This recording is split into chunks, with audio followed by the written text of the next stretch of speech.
All right, the Pelicans draft Dyson Daniels. There you go. We kind of saw this one coming a little bit, so let's break it down in today's episode of Locked On Pelicans, the instant reaction right after the draft pick. Let's go.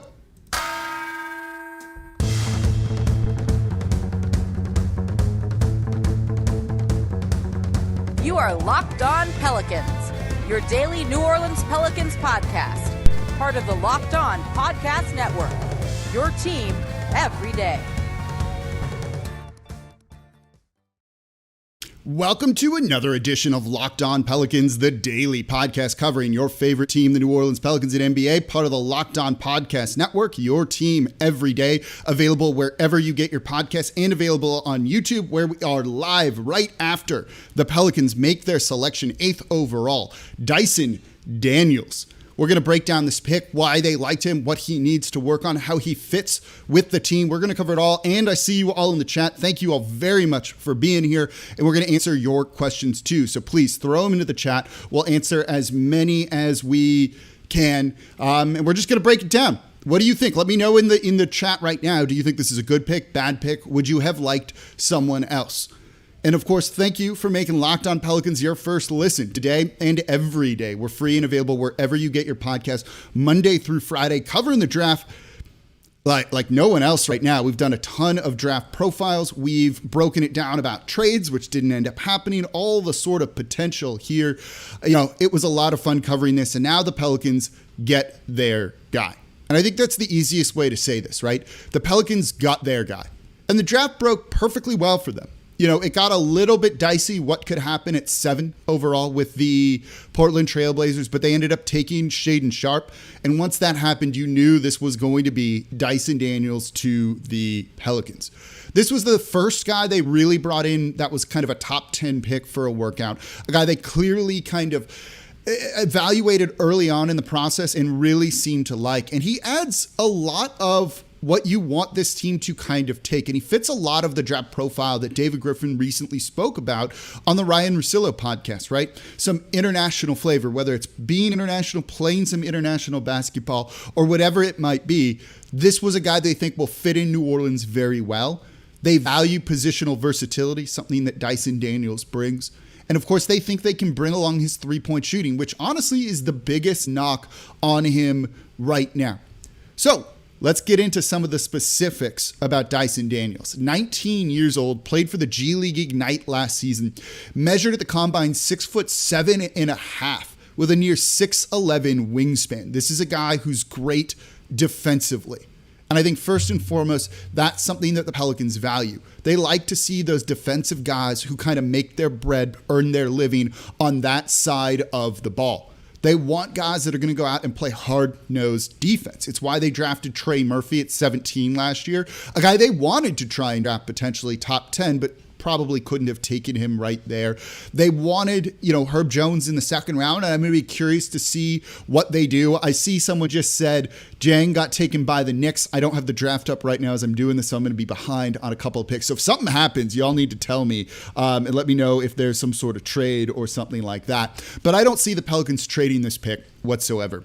So first and foremost, they liked the Dyson Daniels pick because of his size and versatility defensively. He can play. He's an NBA defender right now, and the fact that he played in the G League and got that kind of professional experience, I think is a really big thing. This is not someone who's playing in a minor league overseas or playing in a weaker conference in college basketball. He's going up against pros, and he was able to defend at a high level. So they really like that from him. The other thing they love about him, I think, is he's a bit of a playmaker, right? I've talked about this a lot the past almost month that we've been covering the draft. One of the things you want to see right now from a lot of your players and have on your team is playmaking wings, right? Guys that are 6'7" or above who have ball handling skills that can create for others, a la Brandon Ingram, or even Zion Williamson, though he's not a wing. You need more ball handlers on your team to create offense for others. And without a true point guard on the roster, the Pelicans are trying to do this kind of in increments, right? Like you have a half ball handler in CJ McCollum, a half ball handler in Brandon Ingram. And I see Jang just got traded, it looks like. Okay, I'm going to have to catch up after we do the show. And we'll go for about 30 to 40 minutes here or so. So you've got a bunch of half ball handlers. Even Herb is a little bit of one, right? And now you're adding another one into the mix. And so this is a guy that kind of fits in seamlessly with what New Orleans is doing. And can you imagine some of the really fun lineups they're going to be able to run out there? Maybe not this season, but the future.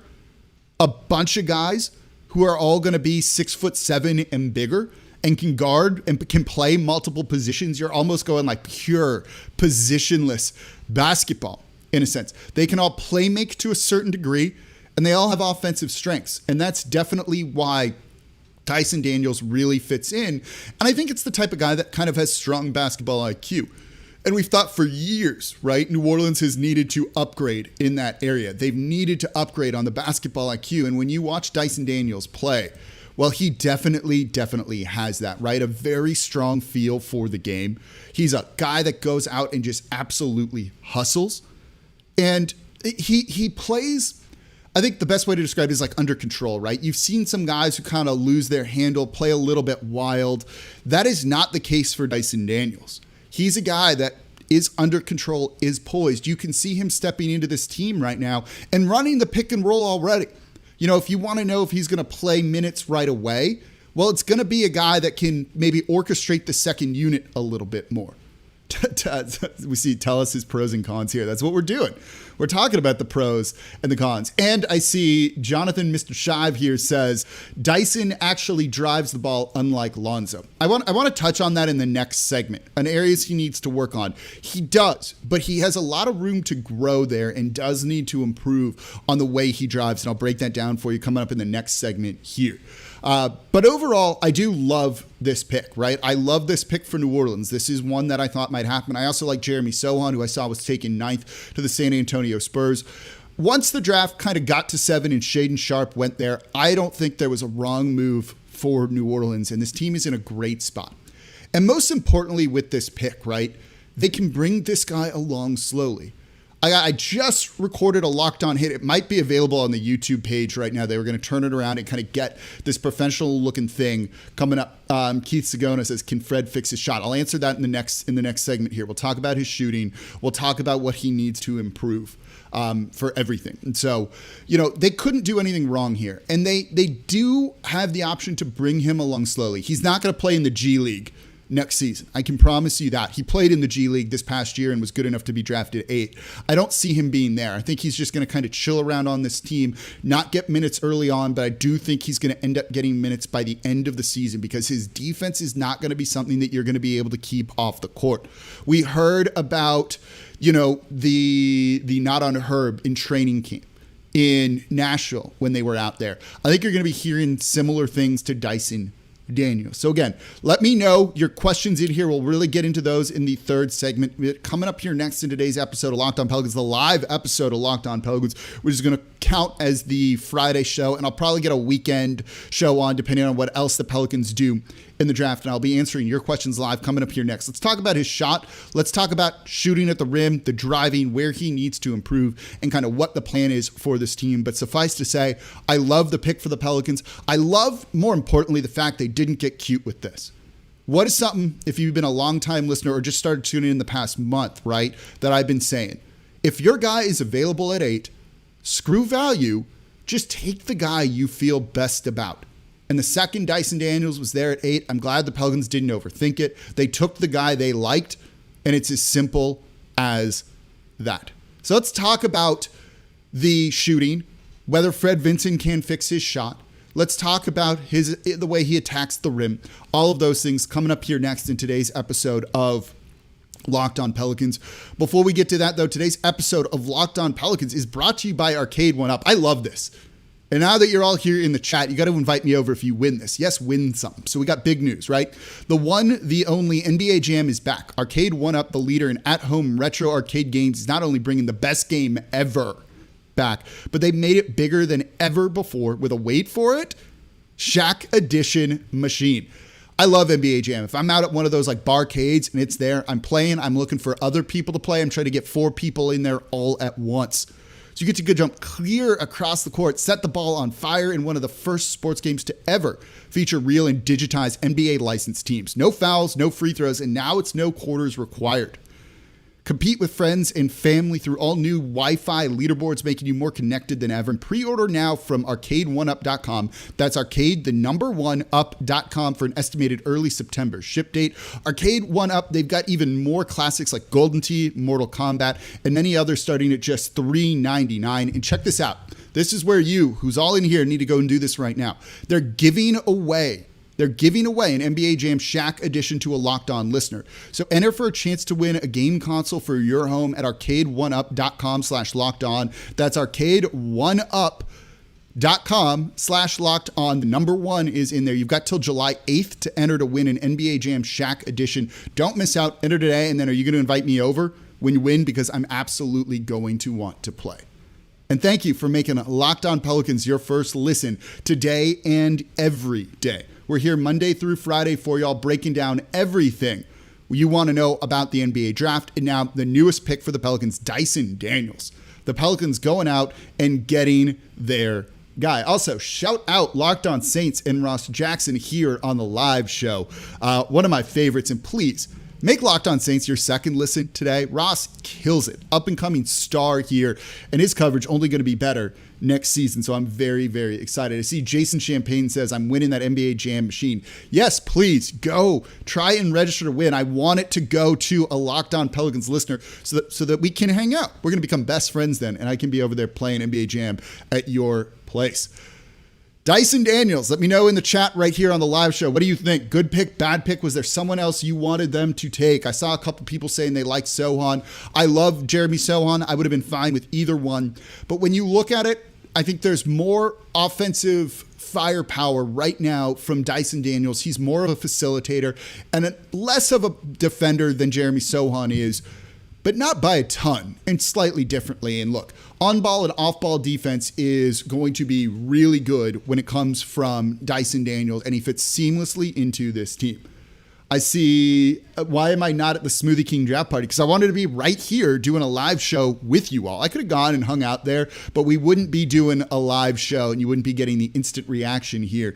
And it's going to be a lot of fun. I wanted to be here with you all rather than going out, having some drinks and partying a little bit. So that's why I'm here. If the Pelicans had given me like a station to record there, it would have been a lot of fun. But I love this pick for the Pelicans. But look, Dyson Daniels does have some areas that he needs to improve on.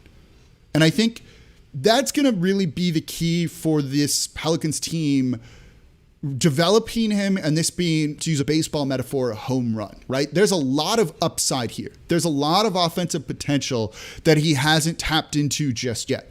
And number 1, right, first and foremost is going to be that 3-point shooting. He was not great shooting the 3 ball last year in the G League for the G League Ignite.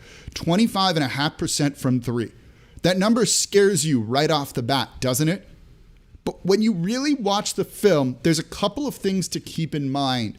That number is over the course of a whole season, right? It factors in the first half and the second half. And when you look at his progression, his shot got better as the season went on. In the second half of the G League Tour, he was shooting over 36% from 3. You want to see that kind of improvement from your player. Seeing him start off slow and get better by the end of the season, that's not a red flag. That's a big green flag, particularly as your body goes through the motions, right? And you should get a little bit tired here. The fact that he has gotten even better, wonderful thing that you want to see from your guy. He is also a pretty decent spot-up 3-point shooter. They don't need him to create off the bounce for himself. That's what CJ is there for. That's what Brandon Ingram is there for. That's what Zion is for, right? Those are the guys that want to create their own offense. You need him just to stay there and nail some threes when the ball is kicked out to him. And I do think he can do that. I can tell you from talking to a couple people in the Pelicans front office and some of the coaches who watched his individual workout for the team, he shot it lights out. At his pro day at the NBA Combine, he shot lights out. When you look at his form, his mechanics, it looks pretty good. His release point is very high. The form is fluid and very good. There's a slight dip there that I don't like, but those are the type of things that I think can get improved over time. And we've seen Fred Vinson, the Pelicans shooting coach, be one of the better ones in the league and do this. So when you look at kind of the cons, right, the areas that Dyson Daniels needs to improve, and the big one is shooting, that's what the Pelicans are known for. They're one of the few teams that you feel comfortable with them trying to develop this guy's shooting. And I think that's an important thing. If they didn't feel they could do that, would he be the pick? Maybe not. But I think when you see that he does have the ability to shoot really well, and maybe it's just time, reps, consistency, he'll be able to get all of that eventually. He might not have that three-point shot this season, but it'll be key to him earning minutes sooner rather than later or as the season goes on. And I see someone says in the comments, in Fred Vinson we trust. Absolutely. He helped Lonzo Ball earn that $80 million contract. He helped Brandon Ingram win Most Improved Player. We've seen him do it with other guys as well. Herb Jones is more offense than we were expecting, particularly with that shot. That is a guy in their shooting coach that is able to try and bring guys along. And I assume they're going to really be doing that with Dyson Daniels. The other area offensively that he does need to improve is finishing at the rim. He drives. I saw someone say, right, he drives much more so than Lonzo. It's not just a guy that plays on the perimeter and tries to connect the ball around. Even though he does do that, he's willing to attack a defense. And I think that's one of the most important things from him. He is going to go get downhill, but at times he doesn't try and play through contact. And it leads him with, he's not the most athletic guy, doesn't have elite athleticism. There we go. Struggled with that one. It makes it a little bit tough at times for him to be an above the rim finisher, to go up and get some of those easy buckets. And so he needs to work on that. His finishing around the rim, absorbing contact, and trying to make those shots is something that he needs to work on. The good news is the Pelicans don't need that from him right away. They want a facilitator, and that's definitely what he's going to be able to bring to the table.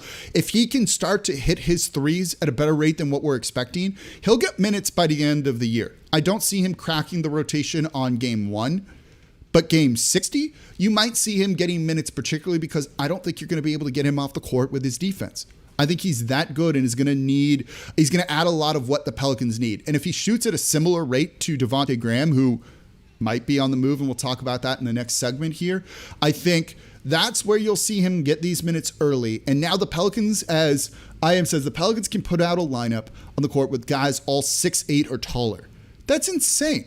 That's an insane thing to be able to say. They can all guard multiple positions for the most part, and that's a lot of fun. Like the positionless basketball you're going to see, the amount of wings and ball handlers out there on the court all at once is going to be absolutely kind of insane for the Pelicans. I've seen someone ask, what are the comps for Dyson Daniels? We'll get into that coming up here next in the next segment, and I'll answer a lot of your questions. We'll leave this room for you guys. We'll try and go for 10, 20 minutes here. So let's talk about that coming up here next in today's episode of Locked On Pelicans. And again, thank you all very much for being here. And today's episode of Locked On Pelicans is brought to you by BetOnline.net. BetOnline.net is your number one source for all your betting needs and sports info. And you can find all of the latest sports developments, league reviews, and news, including this year's NHL Finals. And of course, you can catch up on everything you want to know from the NBA and alongside Major League Baseball, because BetOnline.net is your continued source for all your sports wagering information, including live betting, esports, scores, and more. And here's the thing. Vegas knew something was up with Paolo Banchero going number 1 overall to the Orlando Magic. Bit of a surprise, right?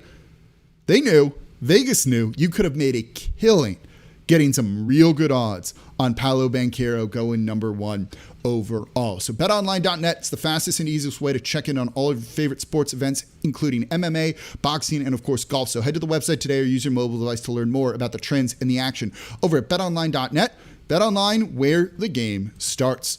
And thank you for making Locked On Pelicans your first listen today and every day. And look, whether you've been with me, I've been hosting this, it'll be 7 years at the start of next season. Whether you've been with me from the beginning, or if you just started tuning in during the Pelicans playoff run, or maybe now that they seem pretty good, you've just started watching and following the team, Welcome. Thank you all very much for being here and being part of the Locked On Pelicans community.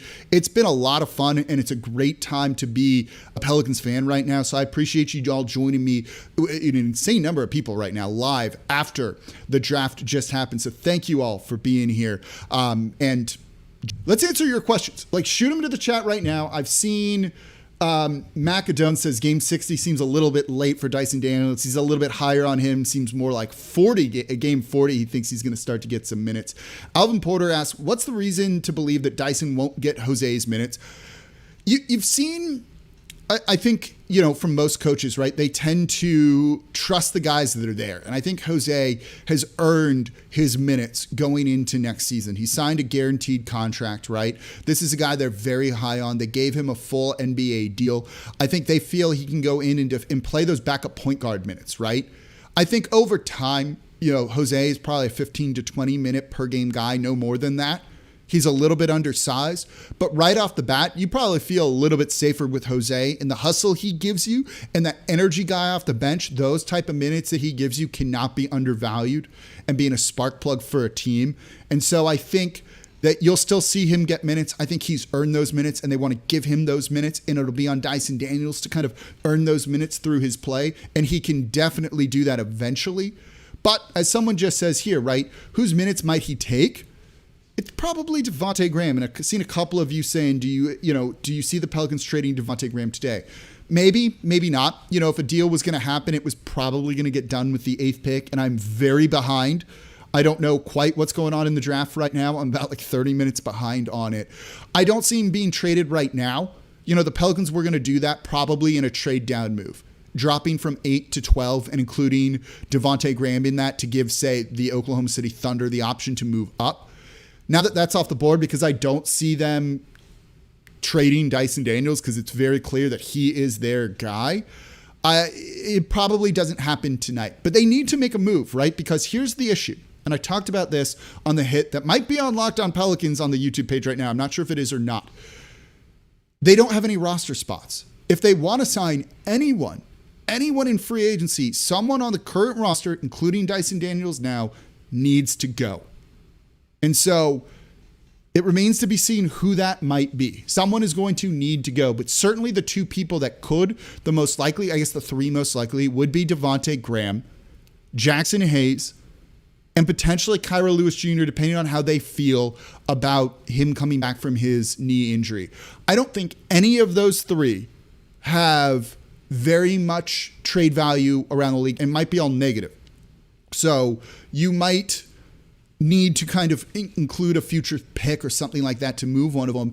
And I don't think the Pelicans are that desperate to do it. And I don't think they should use a future asset to try and move off of any of those guys. I don't see a trade happening tonight, but it wouldn't shock me if you see a move get done before free agency starts, essentially a week from now on July 1. Benjamin Board says, do you think the Pelicans make another move tonight? Yeah, I think you'll see a move in the second round. They have 2 second-round picks, 45 and 52, or 41 and 52, sorry.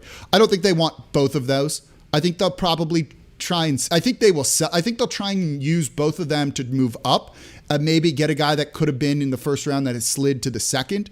But more than likely, they're going to sell one of, if not both of those picks for cash, partially because they do not have the roster spots there to really kind of make it work.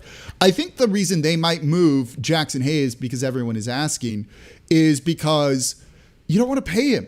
If he comes and says, I want $48 million over 4 years, are you going to give him that deal as a restricted free agent?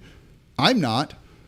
I'm certainly not. And the big problem is if you trade for him, is a team going to want to offer him that? And I don't think they do. And I think that could be a bit of a problem. I think that's why he doesn't have much value around the league. Roscoe 2117 says, it looks like no one wants AJ Griffin. Is he falling down draft boards right now? I think he is a guy that, because of the injuries, the defense, really kind of scared off a lot of teams. He's one-dimensional. He's a shooter, a very good shooter, but yeah, that's not great. 504 boy says, I think we drafted better Lonzo Ball. That's good, right? That's good. A better Lonzo Ball is an awesome player.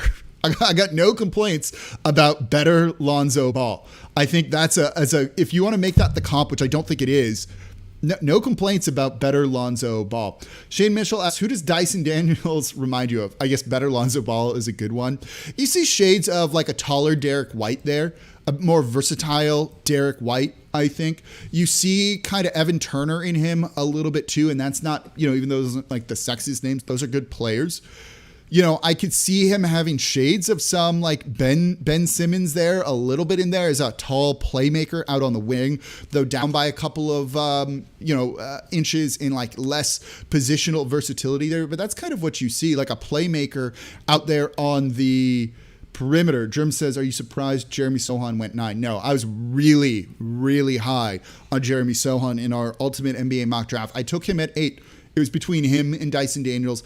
I just like the positional versatility of Sohan. He can guard all 5 positions. I think that's a big thing. Cut Tony Snell. He's not on the team. He's a free agent. So when you look at their roster, it's set right now.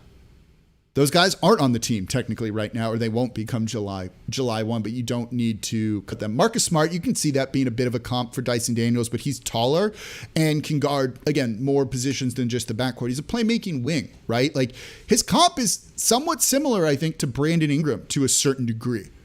As a guy that can kind of go out and score for you eventually, but also will be able to facilitate for others. And it's a guy that could average 4 or 5 assists per game. And I think that could be a really excellent player for New Orleans. You can never have too many versatile wings in the NBA right now. That is where I believe the league is going. Alvin Porter says he reminds me of Ben Simmons with a competitive spirit. I think that's a great way to really put it. So what other questions do you have? We can go for a little bit longer here. We got no rush now that the Pelicans are making their pick. You're all going to have to someone inform me here. One of my friends who's in here, please text me if something happens. I'm going to need that in case I miss kind of what's going on here. Jose, Dyson, Herb, Brandon, and Zion. It's a scary defense. Yeah, it's going to be a lot of fun. Eric says, why is Dyson a versatile wing? That's because he can guard multiple positions. You need that, right? It's a big deal to be able to switch in the NBA. So instead of just guarding your guy if a pick and roll comes, just switch and guard the other guy. Pelicans don't do a ton of that at times. And then there's times when they do. He can do that. Dyson Daniels will be able to guard some 4s in the NBA. He's going to be able to guard at least 2 guards, if not point guards as well, alongside 3s. I think that's a really good option for New Orleans. Michael Zhang says we need a clutch 3-point shooter who's open for a trade. I think you'll see that they might try and go shooting in the second round.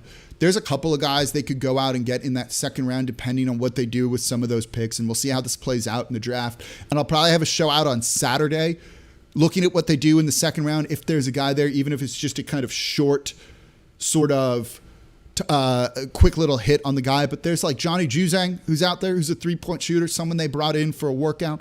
There's other guys they could go out and try and get and see what's going on with all of these things. I think Christian Parker's messing with me saying, did you see the trade for the Hawks for the 8th pick and John Collins? I don't think that's going to happen. I think Dyson Daniels is their guy, and I don't really see the Pelicans moving off of this pick. This was clearly their guy from the get-go, and I think that's kind of what they want. And again, the one big knock on him was the fact that he doesn't shoot the 3-ball well. But here's the thing. He improved as the season went on. That is a big green flag in my book. And you can't just look at that 25.5% from 3, but you've got to look at the progression. And it got better as the year went on when he was converting at about 36%. If he does that, he can earn some minutes here in the NBA, in this Pelicans rotation, I think, by the end of the season. As Joshua Nelson says, the NBA is fluid and going positionless. The Pelicans are about to play the most positionless basketball if they truly want to. And I think that's going to be a lot of fun. And for people who've said, and I saw this happen today, someone tweeted it at me, like, why would the Pelicans go with a defensive guy at 8 when against the Phoenix Suns, they struggled for periods to generate some offense? Don't forget, right? Don't forget, Zion Williamson is coming back for this Pelicans team. You want some instant offense? Zion Williamson coming back. Saw someone ask, what are we going to be covering for the foreseeable future now that the draft is over? Don't forget, free agency starts in a week. So you're going to start seeing some free agent profiles starting on Monday. We're going to start seeing, what trades the Pelicans could make to clear a roster spot. I got plenty of content we're going to be at a period where I could drop the show down to 3 days a week. I don't know if I will. It still might be 5 days a week, talking about everything you want to know about this team, because there's no shortage, and it's really fun to be a Pelicans fan right now. Sean 8873 says we need a rim protection stretch 5, someone like Mo Bamba, maybe 2 picks and Graham. Okay. I think, let me address this one, and this will probably be its own show at some point next week. I do think Jonas Valanciunas is underrated for this team. You know, a stretch 5 that defends the rim, there's like 1 or 2 of those in the league as a whole, and that's it. That's not someone that is just like readily available for this team to go get. And no, I don't like Miles Turner all of that much. I think the idea of Miles Turner is better than him as an actual player. Otherwise, you would have seen him moved by now. I don't think his defense is as overrated as some people want to make it out to be, but I don't think that he is this unicorn type of player. I think playing with Jonas Valanciunas is a little bit fine for right now. I think he's underrated defensively and gives you more rim protection than you realize, and all of the advanced stats bear that out. And he was actually pretty good against the Phoenix Suns in that playoff series. Nola G says, will you cover the new TV deal in the coming days? Yeah, that might be on Monday. I might need to do an extra show on that. I actually spent a lot of time talking to a couple of people within the team, getting more specifics on how everything's going to work. I don't want to spend any time on that today. It's the draft. I got more specifics on it. It's not great. It's probably not as bad as people realize either. And it just kind of is what it is, but I will give you my insight and kind of what's going on with some of that at some point next week. So stay tuned for what you will see with the TV deal. And a lot of that's still unset yet. I don't think a lot of that is set in stone or 100% certain with some of the things that you will see from that. Junior Coleman, what up, Pelicans fans? Yeah, that's definitely a fun day for this. We keep having people join the show right now as I'm still live. I'm seeing the numbers here, so we'll keep going. Put your questions in here. Coming in, what do I think? AZ Places, what do you think about Shareef O'Neal declaring for the draft? He probably should have waited. You know, he even said his dad, Shaq, said he should have waited. It was probably the right move, but sometimes these guys really want to test it. And it's not like he needs, you know, the money with his dad being there, if that's kind of being any there. Yes, I will talk about the TV deal at some point next week. We will talk about second lineup, the second unit looking. It might depend on kind of what they do in free agency, all of that. I think that will be, you know, some options for the Pelicans and what they can do with some of that coming up, depending on the second round. And if they make a trade to clear a roster spot, because they do have some of the mid-level exception available for them to go and get. I don't see them. I see Diego Chavez saying, go get Johnny Davis, basically. I don't think you're going to see them trade back into this first round. I don't think this is a first round you want to trade back into at this point. I don't think this draft is particularly amazing. I think it broke perfectly for New Orleans to be able to draft Dyson Daniels, their guy, or take Sohan at 8. Either one would have been fine, and I think that's good enough. I don't like this draft enough, and I think all the other players basically from there on, you can really start to pick apart. Also, has Malachi Branham been drafted yet? Has he gone anywhere? I'm kind of curious about that one too. Someone says, can Zion become solid defensively? I think eventually he could. It's going to take some time. You know, missing a season really hurts in that regard, and it sets him back on that development. But this Pelicans team, by adding a guy like Dyson Daniels, having Herb Jones in there too, Trey Murphy's going to get more minutes. He's solid defensively. Brandon Ingram stepping up on defense too. All of that, I think, was really important for this team to kind of cover to a certain degree for Zion Williamson. I see Lord Nixon says, a jersey change is needed. I've reported on this a lot, and I'll tell you all again. There will be a slight change for some of the jerseys coming this year. I can't give you any more than that. I have seen them. Or it, I should say, that will definitely be happening. There will be some change, probably not the changes that you all are hoping for. I also have some other info on that I got to figure out how I can kind of get out to you all, because it's actually pretty cool. But there will probably be an episode this offseason on the jerseys at some point. Eric says, does Zion coming back change the culture of the team? I don't think anything about the culture is going to change. I do think the culture is very set right now. To the point where when Zion returned to the team from Portland, he was having so much fun and bought into the culture of this team, right? He seemed to really enjoy himself being here. So I think he's just going to fit seamlessly in. If anything, he's buying in more than we've ever seen from him before, right? He is here in New Orleans. We just saw him going to the playground and doing the photo op. Doing the Boys and Girls Club, the YMCA, whatever it was with that, making an appearance there. Saying and doing all of the right things. He's doing all of that. And I love that. So I don't think anything changes with the culture other than he's buying in, which to a certain degree probably just strengthens it. The jerseys, involves the red jerseys. That's all I'll say with that. Someone says Temple needs to be an assistant coach. He would be great in that role. Then later to be a head coach. Maybe, but he's getting paid $5 million the next 2 years. I don't see him giving that up if he doesn't need to. So if you get rid of him, it's going to probably have to be via trade. I don't see it with him retiring necessarily. Let's see what CJ does with Dyson Daniels. Look, CJ, the consummate professional, culture changer here for New Orleans with everything that he's done. He's been great and looks to be so important, right? Roscoe 2117 says, looks to be doing all the right things, and that's all you can really ask right now. Yep. Jonathan Compton, Woj ruins watching the draft, man. Yeah, you could just really stay off Twitter if you kind of want to have the suspense of the picks and all of that, but it's really, really tough to do. So I get it. It's not fun. Like, we knew this was the Pelicans pick, like basically 2 picks in advance, and I was trying to like get on here a little bit sooner for anything. Shane Mitchell says, what's your honest grade on this draft by the Pelicans? We got to see what they do in the second round, right? So if we're just grading the Dyson Daniels pick, I think it's like an A-A. I don't really want to give it an A because it's tough to figure it out. But look, this was a guy the Pelicans really identified early on in the process, really liked. They went out and they got their guy. There's something to be said for that.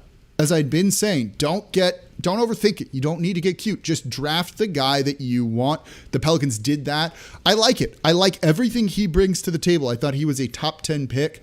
I really thought that this was the right kind of guy for this team. I love the wing versatility, the playmaking that he can bring. I think that's great.